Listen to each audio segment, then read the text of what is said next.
హిమాలయాల్లో, మానవ శబ్దం లేని అడవుల్లో, ఆకాశాన్ని తాకే దేవదారు వృక్షాల మధ్య ఒక మహర్షి తపస్సు మొదలైంది.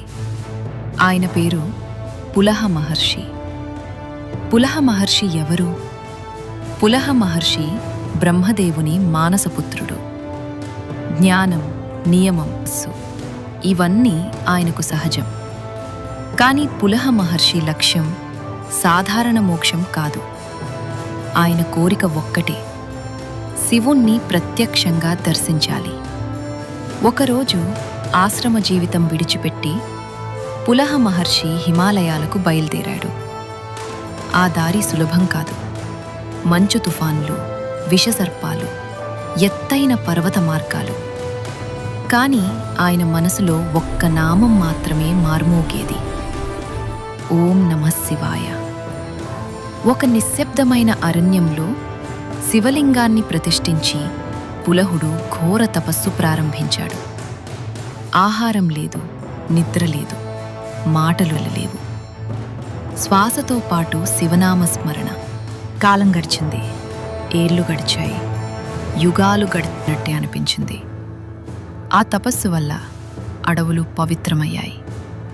దేవతలు ఆశ్చర్యపోయారు, ఋషులు నమస్కరించారు. కాని శివుడు వెంటనే దర్శనమివ్వలేదు. పరీక్షించాలని అనుకున్నారు.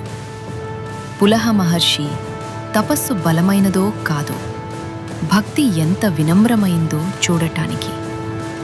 ఒకరోజు వృద్ధ యోగి రూపంలో పరమేశ్వరుడు వచ్చారు.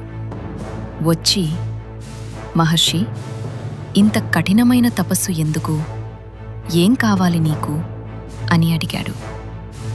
పులహ మహర్షి కళ్ళు తెరిచి వినమ్రంగా ఇలా అన్నాడు: నాకు వరం వద్దు, శక్తి వద్దు, లోకం మీద అధికారం వద్దు.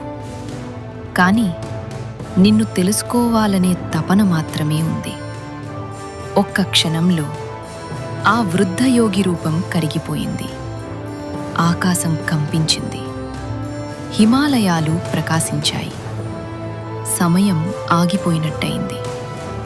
పులహ మహర్షి ముందు కైలాస పర్వతాధిపతి శివుడు పార్వతీదేవితో కలిసి దర్శనమిచ్చాడు. శివుడు అన్నాడు: పులహ, నీవు తపస్సు చేయలేదు. నీవు నన్ను నీ జీవన విధానంగా మార్చుకున్నావు. శివుడు పులహ మహర్షికి ఒక ప్రత్యేక వరం ఇచ్చాడు: కైలాస యాత్రకు అనుమతి, శివ సన్నిధిలో శాశ్వత వాసం, హిమాలయ అరణ్యాలకు పవిత్రత. అప్పటినుంచి ఆ ప్రాంతాన్ని పులహ ఆశ్రమంగా పిలిచాడు. ఆ అడవులు శివశక్తితో నిండిపోయాయి.